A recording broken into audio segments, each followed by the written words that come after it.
the police department here locally. I love my city. I love Memphis, Tennessee. I just knew that it's time out for violence. It's time out for playing. It's time to be serious. It's time to take a real look at ourselves. It's time to take a real look at our community. So therefore, I put all my time, my effort, my money, my resources into doing this particular project. This project is to not only send out positive vibe, positive messages, but it's also there to bring opposing opinions together and to try to find common ground where we can be better individually and collectively in this great city that we call Memphis, Tennessee. You know, a lot of times people have the misconception that I grew up somewhere else or came from somewhere with a silver spoon. But as you can tell, this is North Memphis. They done tore the apartments down where I live. Scudderfield, right down the street. But guess what? You know, anybody can survive and anybody can overcome all types of obstacles. Because if I can do it, I know you can do it. And when I'm speaking from a perspective of I know what's going on out here in these streets and I know what you're going through. Brother on crack, another brother locked up. He down right now because got caught with $1.2 million worth of cocaine. So what you see ain't really what it is. You know, some of us just happen to make it out. Yeah, my name is William Chalmers, aka Big Bill. I was born and raised, grew up in the Riverside community. Came a little bit from the streets, but it's time for us to all just come together as a community and sit down with the cops and the upper people that's in the community that want to see some of this violence stop. So that's why I decided to come on here and say, you know, we sick of all the killing and everything going on in our community. So we're going to have to take back our community. We're going to have to do it. And we're going to all have to work together and try to come together, you know, to make this place a better place. And I'm in the White Haven community. As you can see, I'm standing in front of my building. And like I said, I'm just tired of all the killing, man. You know, we got to do something. Jason Gardner, one of the owners here at Trap Fusion. I am also Black Haven's own. Everything for me started right here in this community. It started right here on this block. So I decided to take the community back brick by brick at a time. Building several Black-owned businesses in the neighborhood. That's what I plan to do. And that's my mission. I am for White Haven. I am for the city of Memphis. So let's make it happen. Cigars Community, community. Let's make it happen. Markeith McCoy, standing in South Memphis, man, Riverside. Got a lot of crime in this community, got a lot of crime in the city, man. It's time that we had this talk. We need this dialogue, man. It's time to come together. Hi, my name is R.L. Thompson, and I got involved with Cops, Cigars, and Community because of not just the work that I do, but just really because I have a passion for what this community has to offer. Being in an urban community and coming from a rural place, being not a Memphian, I come from Northwest Tennessee, Martin, Tennessee, the home of UT Martin. I know everybody in Memphis knows what that is. And I've been in Memphis now, like I say, 10 years. And being here has not just motivated me, but I had a motivation coming in. But it definitely has elevated and heightened my sense of passion to serve our community. So you mean to tell me you don't know what's going on in your own community? People dying? People killing one another? You know what? Let's have this conversation. We, established Black people, got to get our shit together. And I say that because we don't have a lost generation, we have a left generation. And see, a lot of us, my generation, I blame my generation. And I blame my generation because a lot of cats that I came up with, and I talked to you about them going to Harvard and Yale and all of these prestigious schools and different things like that, they disassociated themselves from the community. And what happened was, now it's kind of like, I got mine, nigga, you get yours. You know, but they forgot that they got theirs on the backs of those that came before us. So, and then we allowed the establishment, because when I was coming up, they had programs that in place that actually helped you to do things. They had activities, pop warner football, this, that kept you active. You go to the community centers, they had scheduled activities. You could go up to the school after school, and they had activities scheduled at the school, but you had them old head teachers that had been there for 20, 30 years, and see, we allowed them to disassemble our school system. It was my generation that did that. So I understand those young people out there in the streets, and everybody keeps saying, how we gonna fix it? But every time I come up and say, we got a problem in the black community. All these bourgeois Negroes, Mike, man, why you want to put it on us? Because it starts at home. Until you admit you got a problem, you just changed my way of thinking on a whole lot of shit, Mike. Let me ask you this, Mike. How old are you? I'm 58. I'll be 59 next month. So you grew up around my parents' generation, the baby boomers or whatever the hell they call them. Yeah. You grew up around that, and I think my generation is the. I'm not a millennial. I guess. What's the generation? I'm close to it. Generation X. How old are you? I ain't number 37. So I'm borderline. Yeah. So you're on that cusp. Yeah, right there at the borderline. So it was taught to us, go to school. You know, we want you to have a better life than what we had. Now, okay, everybody in my generation go to school, boom, get degrees. I know people out here with engineering fucking degrees sitting at home on the couch looking for a job right now. Definitely the idle mind is the devil's workshop, and to have things in place for young people to do today, I think that if we really put more infrastructure into our community centers and allow some of these individuals and organizations who are doing amazing work in this city that get no recognition because either they didn't jump to the tune of somebody else's beat or whatever, but there are some people doing some amazing things in this community who need the help of the community and the backing of our city officials, because right now people are trying to do what they can with what they have, and then you have individual organizations that can bring things to the table to propel young people to see themselves better than where they are. We have to engage the youth in this city. When we got community centers where you got mold in them and you got rain coming out of the ceiling, falling into the floors, and we've denied the upkeep of the facilities that we want to put our youth in. To me, that tells you about the city's administration or what the priorities are of the city. The priorities have not been the youth in this city. When you have a $667 million budget, and in this year, 2019, going into 2020's budget, we have over a $700 million budget, which is an increase of almost $40 million. And yet, the budget for youth initiatives haven't really grown. We really want to address, you know, how to stop an idle mind for a child is to find a passion.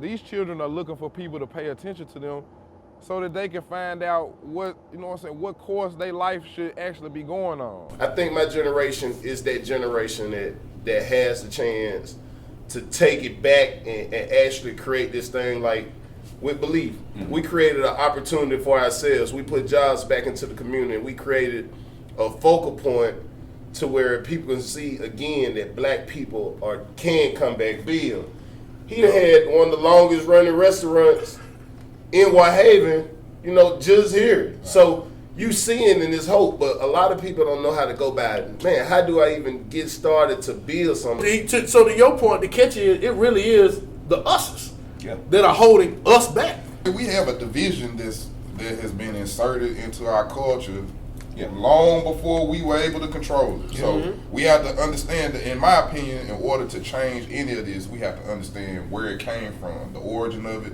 and then understand the part of it that we don't understand. Why we let them give up one of the most important things that we have in education? We gave up our control of our school system, a $1.6 billion business. Bro, this about money. When we talk about employment here in the city of Memphis, there's plenty of employment here in the city of Memphis, but it's the type of employment that's being offered. When you have jobs that don't offer quality benefits, individuals have to work 2-3 jobs just to make one job. When you have an individual that's actually trying. When you have jobs that are paying $11, $12, $13 an hour, and you got apartments now with all of this regentrification that's costing $700, $800, $900, some apartments $2,000 here in the city of Memphis, it's imperative that we have jobs that are commensurate with the cost of living in this city. And we're not building the skill set of these kids, because every kid is different. Every kid is gonna shine in a different way. Some kids can play basketball. Some kids are science oriented. Some kids only wanna look at test tubes and look at biology, just study biology and things of that nature. And we, in our culture, we're not bolstering our kids to go in those routes. We got like limited options. I watch y'all coming here for years, cause you shot somebody. Now your life is shot. You gonna pick that phone up one day, and that girl gonna be done dumped you and raise your child with another man. Or maybe your mama or your grandmama dies. Cause ain't nothing you can do about it. You got 15 to 20 years, state or fed time. Real talk. Don't lose your head, use your head, man. Gun crime, max time. Y'all ain't tired of seeing these babies get shot because you stupid? Y'all ain't tired yet? Let's talk about it. Make some of the most idiotic choices. And when we make those choices, bad choices is what I'm specifically referring to, we feel like that there should be no repercussions or consequences as it relates to our choices that we make. The second big thing that we deal here is conflict resolution. Oh yeah. As soon as we have conflict, what's the first thing we reach for? Pistol. That's it. Every time. Gun. When I'm walking in the grocery store, or when I'm walking in the store, I'm talking about these are the skinniest, just non-imposing dudes I done ever seen. Like, I ain't never worried about not being able to scrap one of these folks. Like, I'm looking at you, I know I got you. Hey, ready though. I'm looking at you, I know I got you. And they got to have it ready, because they used to be something that was inbred into the male culture. And another byproduct of that, we creating a whole generation of young people that are becoming desensitized. Oh my God. Oh, desensitized. Oh my God. That's probably They the give worst. zero fucks. Yeah. Hey, zero That are dollars. becoming Zero fucks. desensitized. Because you got 4 homicides in the same area. Not only does it affect the shooter and the victim, it also affects the family. It affects the kids out there. You got kids that are walking up on the scene. They seeing this stuff. Conflict resolution, I think that's more so the biggest component of stopping the weaponized violence that we have in Memphis right now. I think that, if we can control the mental portion of the thought process that causes people to use these type of weapons. Gun violence right now is like a plague. The sad part is you have teenagers, young guys, and even young girls who are actually just senselessly pulling the trigger, not even understanding the repercussions of it. Goes, ARs, AKs are weapons of mass destruction when it comes to individuals in the city. They're using these weapons randomly to do extreme bodily harm to citizens, tourists, residents of the city of Memphis. And the ones that are mostly being affected are the young people. Look, I'm sick of all these people getting shot for no reason. Something has to change. Let's have this conversation. Ask you, what was your perception of the police? Has it somewhat changed? Is it still yet the same, or what? I just know I can have spirited conversation with anybody. I ain't never, been in a position where I couldn't have a conversation with somebody and understand their point of view versus mine. So, then I find out exactly who you are, and then we start talking about your program, and I'm interested in all this stuff. I'm interested in helping my community. That's always been me, regardless of whatever I've been on in my life. It's never been to hurt the community or to hurt, and most people I think feel that way. They're not doing all this stuff out here to hurt. But you gotta think of the consequences that's coming behind these choices that you're making. As a law enforcement officer, I have the power to go out here. I could, if that was me, go out here and do a lot of dumb shit. To this day, I've been on 21 years. I've done nothing that I could go to jail for. I made those choices. And I'm going to continue to make them. But now you got officers out here that ain't living that life. Just like we got citizens that ain't living that life. They're making poor choices. Rightfully so, on many of the investigations that I've been a part of. I done put a lot of folks in jail. They need to. Not nobody that, frivolously. Now, every time we talk about the police stuff, Bill over there be laughing at my And I used to try to tell my brother, I ain't never had no problem with the police. Yeah. Because I'm selling dope. I'm a dope dealer. So my job is to sell the dope and to get away. Their job is to catch me. The getaway part is right. It's the getaway. That's right. They ain't doing nothing wrong. They doing their job. It's just like somebody selling groceries. If you come in, I come in to buy some groceries. That's it. I'm here to help you buy groceries. Right, but their job, the police job, and the old man used to tell me all the time, he said, man, why do people hate the police? I said, the only reason they hate the police is because the police ain't coming to their rescue. The only time you like the police is when you call them. Gotta do the right thing. Could I have maneuvered around and of course you could. And got vengeance? Yeah, I could have. But that goes gravely against the whole position that I'm taking when I'm trying to teach other people in the community not to be vindictive, not to be vengeful. There are choices that you got to make. There are consequences that you're going to have to suffer with. And will those things outweigh the satisfaction, the immediate satisfaction that you are willing to risk? No, sir, no, ma'am. That's the good thing about this. This right here. This creates a nucleus. This creates a nucleus that the neighborhood can feed off of and bring minds together. We all gather here for a cigar. Just one little cigar. Right. But it gives us the opportunity, it's a comfort zone, and it gives us the opportunity to talk and really blend and diversify the communication. I didn't know that I could have that freely of a conversation with people who were involved with law enforcement in the manner that they're involved, and be able to convey my thoughts and be able to listen to what their rebuttals and have a back and forth that, was actually civilized and, and actually we came out of it with at least a basis for where solutions can come from. I thought that was beneficial. I think that we could do a lot more with a lot more voices, a lot more faces, and just a lot more attention being placed on, starting a conversation between the two supposedly polar opposites of the community. It's sad as a homicide detective when I go to a scene, and I know people witnessed a homicide, but for whatever reason, they're not wanting to talk to us. And they're not wanting to talk to us until one of their family members have been killed by the same individual that they refuse to talk on. It's gonna take a lot. It's gonna take time. But if we get serious about it, it can be turned around. I still believe in the city of Memphis. This is my home. I love it like no other. We have a lot of valuable, good quality things happening in this city, but it's being overshadowed by the bad.